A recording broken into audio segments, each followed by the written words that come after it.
Hello students and welcome to Raj Malhotra's IS Academy. I'm Surbhi Sardana and today we are taking a discussion on Finland recently joining NATO. Finland joins NATO and why is Turkey still blocking Sweden from joining NATO? See, if you haven't been well versed with world affairs or international relations or even the map of the countries and what has been going on in the past between these countries, it might seem tough to you to understand these terms, but hold on. Here we'll start with the map itself. We'll understand what is NATO. NATO है क्या, हम ये चीज़ समझेंगे. NATO एक alliance क्यों बनाया गया था, why has NATO been created and what is its role. So let's begin by a map first of all. So closely look at the location of Russia. This area in yellow is your Russia and sharing boundary with Russia is your Finland, जिसने recently NATO join किया है. NATO has been recently joined by Finland and here is your Sweden. Sweden is not just this only, there is this island also. There are these islands also of Sweden in the Baltic Sea itself. तो ठीक है, I hope this is your map of Northern Europe. These are Baltic states they surround the Baltic Sea. तो I hope आपको location clear है इन जगहों की कि ये रशिया को border करते हैं ये areas. And important for this discussion is also the location of your Ukraine. So Ukraine shares land boundary with Russia. So here all these countries, Ukraine, Russia, Finland and Sweden, they become important. Now let's begin our discussion with NATO. NATO के बारे में जानते हैं ये क्या है और इसके कितने members हैं.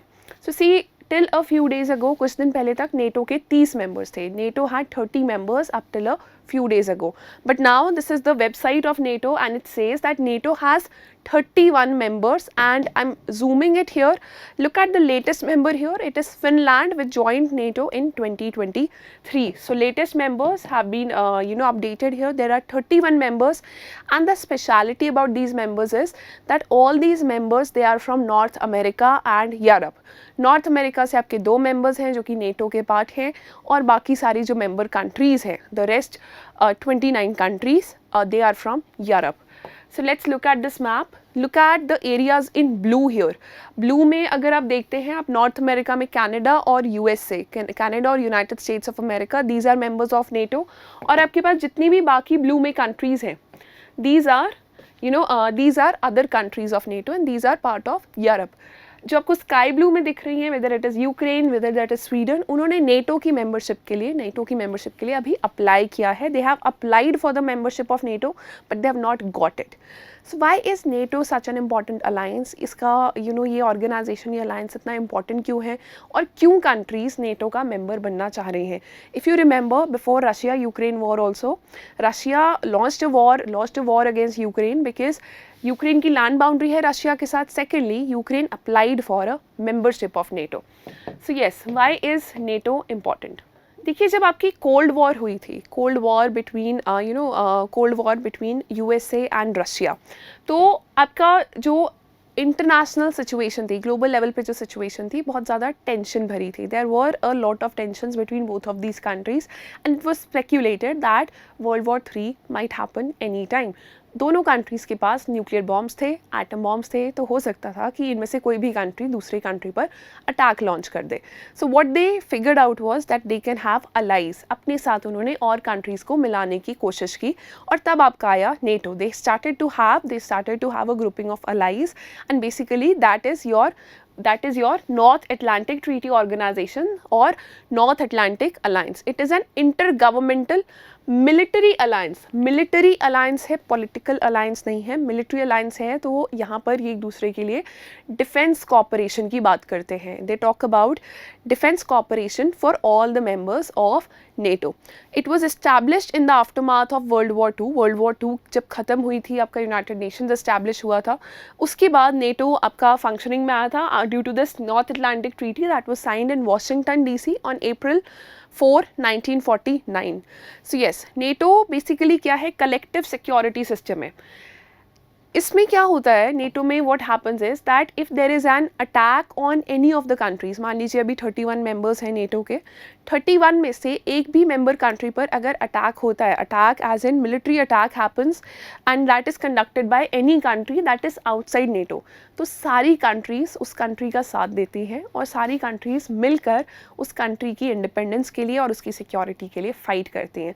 So let's say if you are a member of NATO, if a country is a member of NATO but उनके पास अपने वेपन्स नहीं हैं, अपने बैटल टैंक्स नहीं हैं कोई भी वॉर लड़ने के लिए, तो चांसेस हैं कि इस कंट्री पर कोई ना कोई major country like Russia might attack this country. So whenever that attack happens, बाकी की जो 30 कंट्रीज़ आपकी नेटो की बची हैं वो सारी की सारी इस कंट्री को डिफेंड करने के लिए, इसके बॉर्डर्स को प्रोटेक्ट करने के लिए, इसके लोगों को प्रोटेक्ट करने के लिए आ जाती हैं. And that is how your NATO functions. It functions on cooperation basically. So and it was an alliance which was against Soviet Union, क्योंकि USA वाली साइड एक तरफ थी, USA के जो allies थे उन्होंने NATO बनाया, और Soviet Union that was your erstwhile Soviet Union, उन्होंने they stayed out of NATO. इनका जो मोटो है ये आपसे कई बार स्टेट सिविल सर्विसेज में पूछ लेते हैं. The motto is animus in consolendo liber. So Latin में है, it means a mind unfettered in deliberation. So yes, NATO members, as we studied, that they agree to help one another if they come under attack. The organization's original goal was to challenge Soviet expansion in Europe after World War II. तो Soviet union के against एक strong wall create करने के लिए NATO आपका alliance बना था. And expansion कैसे हो रहा था? Russia was carrying out military expansion after world war II. So military expansion कैसे रोक दिया गया? जब ये सारी की सारी कंट्रीज मिलकर एक मिलिट्री की तरह काम करने लगी. सो that's why your expansion of Soviet Union that could be stopped. So now expansion of NATO has occurred since time immemorial. जब से NATO functioning में आया है तब से expansion हो रही है. If you look at founder members, that is 1949, you can see them in dark brown here. These are the founder members. Norway founder member है आपका, United kingdom is the founding member. And बाकी जो countries हैं, जो कि बाकी highlighted countries हैं, उन्होंने नेटो को बाद में ज्वाइन किया है. ऑब्वियसली रशिया इन कंट्रीज़ के साथ बॉर्डर शेयर करता है, तो Russia has a problem with all of their enlargement. So enlargement has led to tensions with non member Russia, one of the 20 additional countries participating in NATO's Partnership for Peace program. So Partnership for Peace program में Russia participate करता है, but Russia does not have a military alliance with them because this is a military alliance which has been formed against Russia itself. So after the Soviet Union collapse कब की थी आपकी, disintegrate कब करी थी? 1991 में. So उसके बाद क्या हुआ? सोवियत यूनियन जब disintegrate कर गई छोटे छोटे पार्ट्स में, when the Soviet Union disintegrated in smaller parts, many countries of Eastern Europe they joined NATO. Eastern Europe की कौन सी कंट्रीज़ हैं जो इस साइड आपकी लगती हैं, जो रशिया के साथ बाउंड्री शेयर करती हैं, but they are on the eastern side of Europe. Look at here, yes, these eastern boundary countries they joined NATO, they applied for membership of NATO. काफ़ी कंट्रीज़ को membership मिली, कईयों को नहीं भी मिली. So yes, Russia, which was formerly part of Soviet Union, has long argued that NATO's acceptance of Eastern European countries threatens its security. Obviously अगर आपका कोई neighbour है जो कि नेटो का मेंबर है, कोई भी अगर छोटा सा भी बाउंड्री डिस्प्यूट हो जाता है, या even if you get into a small war with that country, then the entire forces of NATO which includes forces of USA, Canada, major countries like France, United Kingdom, उन सब की forces आपकी एक country के साथ fight कर रही होंगी. सो Russia has always said that participation of these Eastern European countries, it is a threat on Russia's security.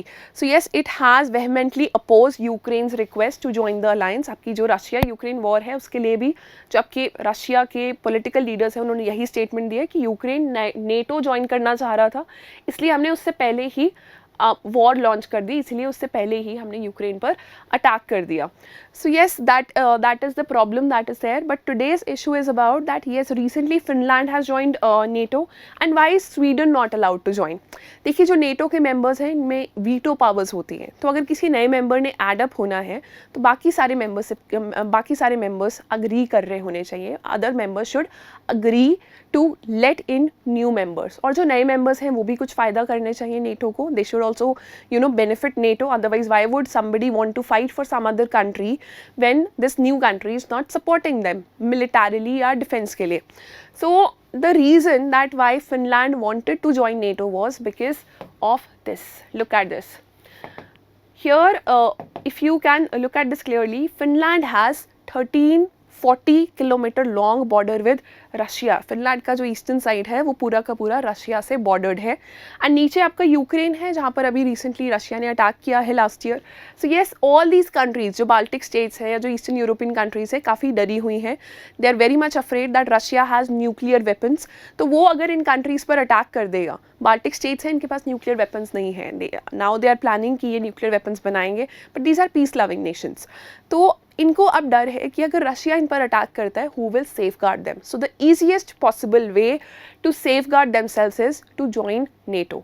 NATO को अगर ज्वाइन कर लेते हैं, so there will not be just Finland fighting against Russia, there will be 30 other countries also which will fight on Finland's behalf. So yes, Finland has 1340 kilometer land border with Russia, which is quite long.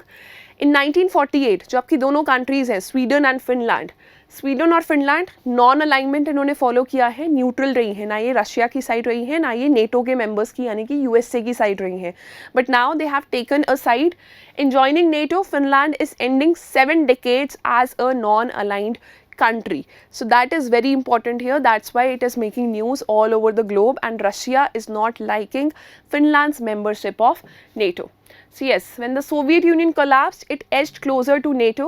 Finland got closer to NATO, becoming an official partner of the bloc in 1994. तो आपको UPSC कई बार ऐसे questions में घुमा लेता है that Finland was an official partner or Finland was already a partner. So yes, Finland was an official partner of NATO. That means Soviet Union के breakdown के बाद Finland was siding with NATO. 94 में ये official member बन चुका था, official partner.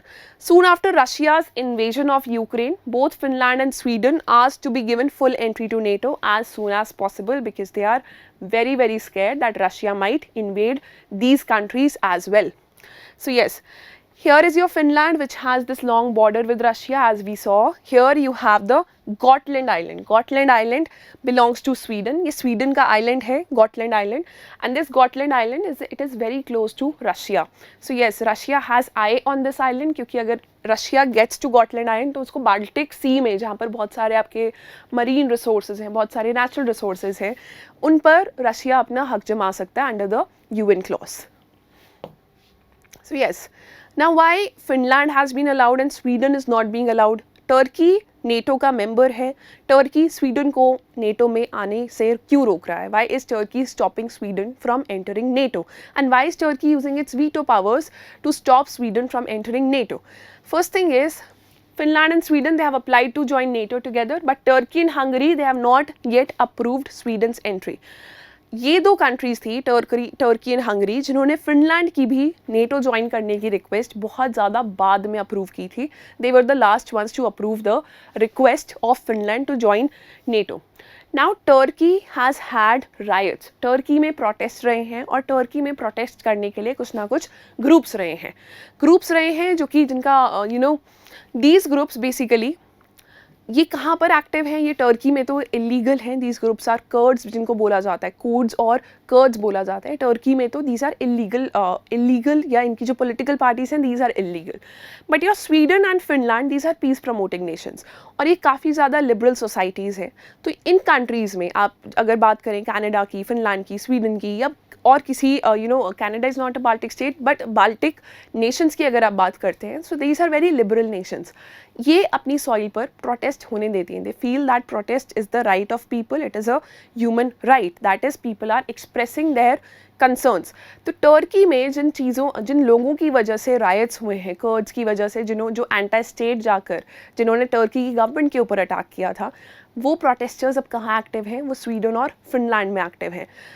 और Sweden में इन लोगों को लीगली रिकग्नाइज किया जाता है. So that is the problem. Turkey is not allowing Sweden specially to join NATO because Turkey says that Sweden's policies are very much against Turkey. और अगर स्वीडन पे अटैक होता है then Turkey is not in favour for fighting for Sweden. अगर Sweden NATO का member बन जाता है और स्वीडन पर अटैक हो जाता है तो टर्की अपनी फोर्सेस नहीं भेजना चाहता, क्योंकि स्वीडन का हमेशा एंटी टर्की या anti state of Turkey stand रहा है.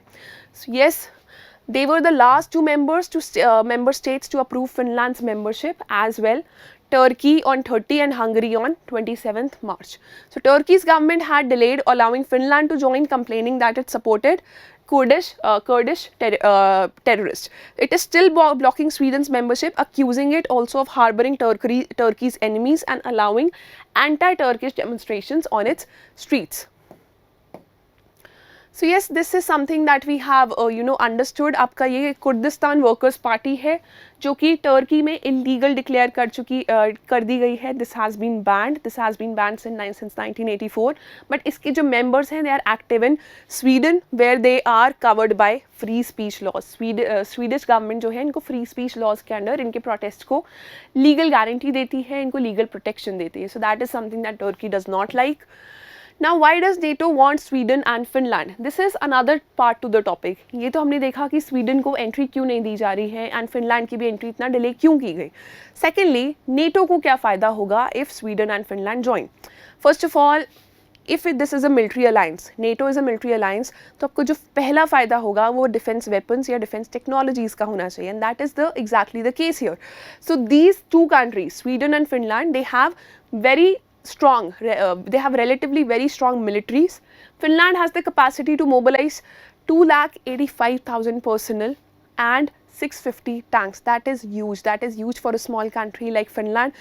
That is very big. तो NATO में जो फिनलैंड को एंट्री मिली है, इससे NATO को भी बहुत फ़ायदा होने वाला है. NATO की बाकी कंट्रीज़ को भी बहुत ज़्यादा फ़ायदा और बहुत ज़्यादा सपोर्ट मिलने वाला है.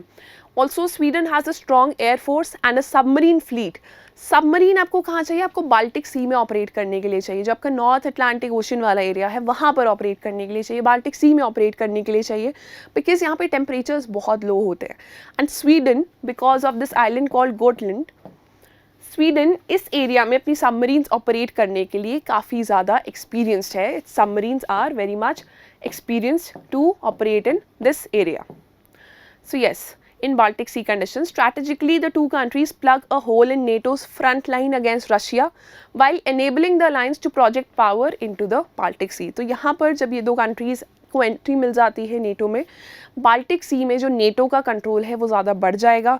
Plus now NATO members are directly sharing boundary with Russia, and strong NATO members like Finland, they are directly sharing boundary with Russia. So NATO को basically ये फ़ायदा है, defense and strategic.